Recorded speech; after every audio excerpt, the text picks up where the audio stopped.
రూపాయి విలువ పడిపోతుంది, రోజు రోజుకు పడిపోతుందని తరచూ మనం వార్తల్లో వింటూ ఉంటాం.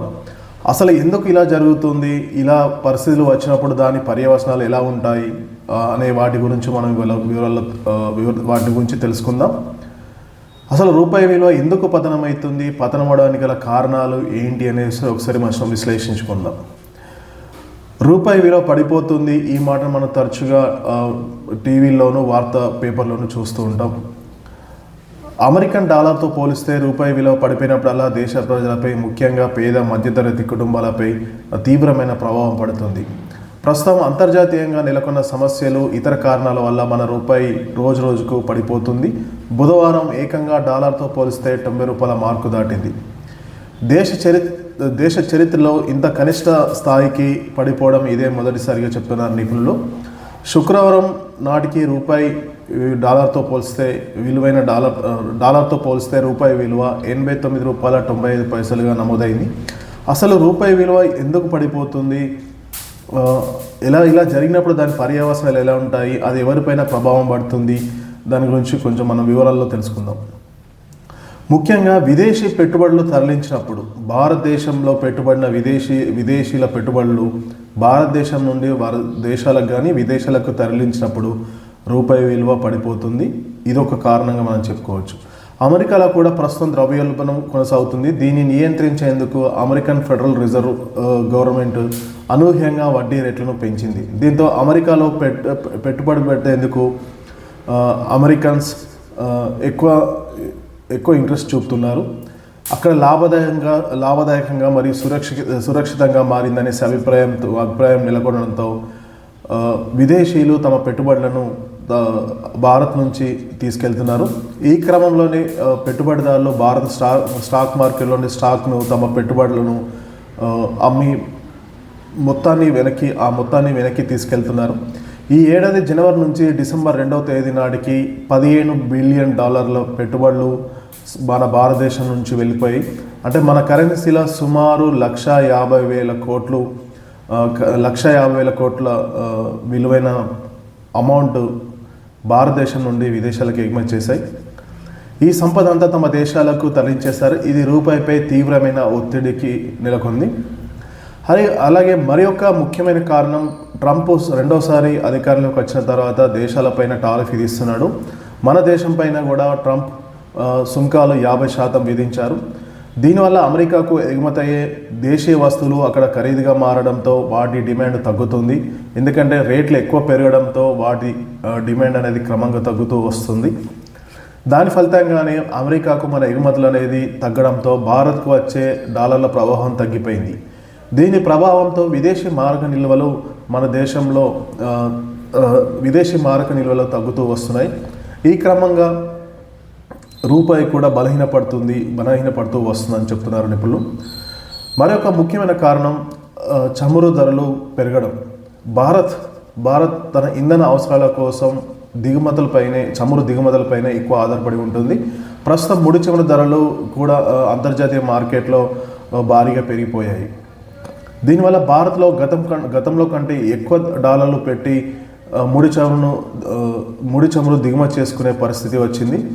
మళ్ళీ దిగుమతి చేసుకున్న చమురును ఎక్కువగా డాలర్లోనే చెల్లించాల్సిన పరిస్థితి ఉంది.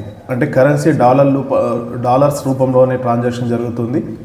మన దేశానికి 85% చమురు మనం ఇతర దేశాల నుంచి దిగుమతి చేసుకుంటున్నాం. దీనికి బదులుగా వాళ్ళకి పేమెంట్ కూడా డాలర్స్లోనే చెల్లించడం వలన మన దగ్గర ఉన్న డాలర్స్ విదేశీ మారక నిల్వలు కొంచెం తగ్గుముఖం పట్టాయని చెప్పొచ్చు. అలాగే ప్రతి సంవత్సరం 170 కోట్ల బ్యారెళ్ల ముడి చమురు విదేశాల నుంచి భారత్ దిగుమతి చేసుకుంటుంది. దీనిలో 2022-23 నాటికి అప్పటి రూపాయి విలువ 82 రూపాయల 60 పైసల ప్రకారం ముడి చమురు కోసం 12 లక్షల కోట్ల రూపాయలను భారతదేశం ఖర్చు చేసింది. అంటే నెలకు 1,00,000 కోట్ల రూపాయలు దాదాపు ఇంధనం ముడి సరుకును దిగుమతి చేసుకోవడానికి భారత ప్రభుత్వం ఖర్చు చేస్తుంది. ఇది కూడా 2022-23 నాటి లెక్కలు మాత్రమే. ఇప్పుడు అదే స్థాయిలో దిగుమతి చేసుకోవాలంటే అదనంగా మరో 2 లక్షల కోట్లు ఖర్చు అవుతుంది. అంటే 2022-23 నాటి దిగుమతి చేసుకునే నెల క్వాంటిటీ బ్యారెల్స్ను 1,00,000 కోట్ల ఖర్చు చేస్తే ఇప్పుడు అదే అమౌంట్, అదే దిగుమతి క్వాంటిటీ కావాలంటే 2 లక్షల కోట్లు చెల్లించాల్సిన పరిస్థితి వచ్చింది.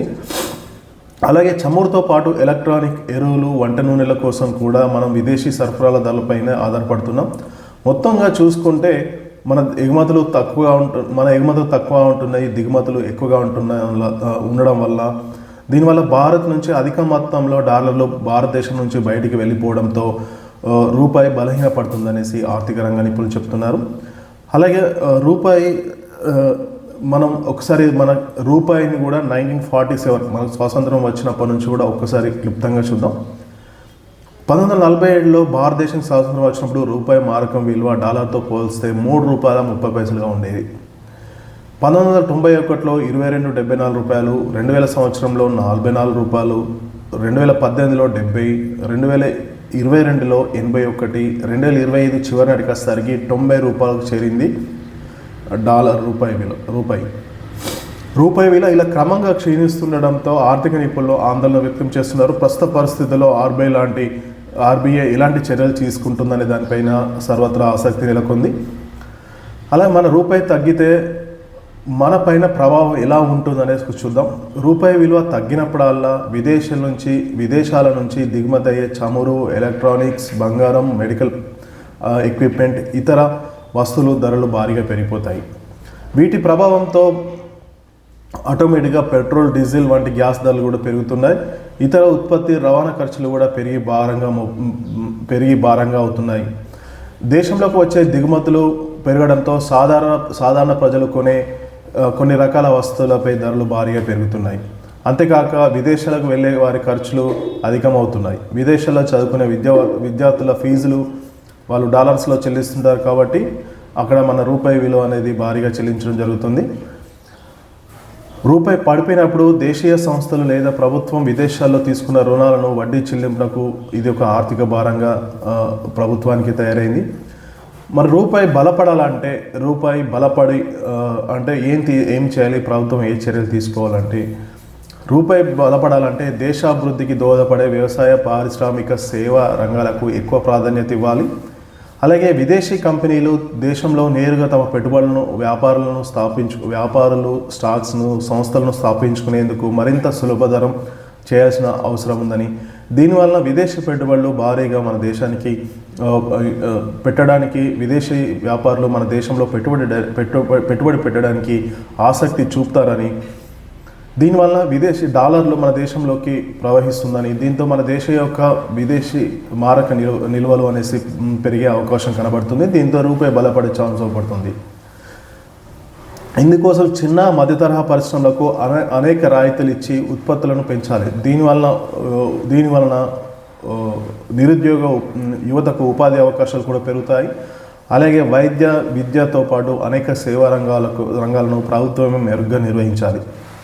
మన దేశం నుంచి ఎగుమతులు పెంచగలిగితే విదేశీ మారక నిల్వలు పెరుగుతాయి. దీనివల్ల దేశ ఆర్థిక వ్యవస్థ బలంగా ఉండే రూపాయి కూడా స్థిరంగా ఉంటుందనేసి ఆర్థిక రంగ నిపుణులు చెప్తున్నారు. అంటే మన దేశం ఏదైనా ఇప్పుడు ఈవెన్ చూడండి, ముడి చమురు 85% అంటే భారతదేశంలో కన్జ్యూమ్ చేసే దానిలో 85% దిగుమతి మీదనే ఆధారపడి ఉంటుంది. అలాగే ఇతర ప్రోడక్ట్స్ పైన దాదాపు అన్ని దేశాలపైన మనం ఆధారపడక తప్పలేదు. దీన్ని అధిగమించి మనం విదేశాలకు ఎగుమతి చేసే స్థాయికి ఎదిగినప్పుడు దానివల్ల విదేశీ మారక నిల్వలు అంటే విదేశీ డాలర్స్ మన దేశానికి ప్రవహిస్తాయి. విదేశీ మారక నిల్వలు మన దేశంలో పెరుగుతాయి.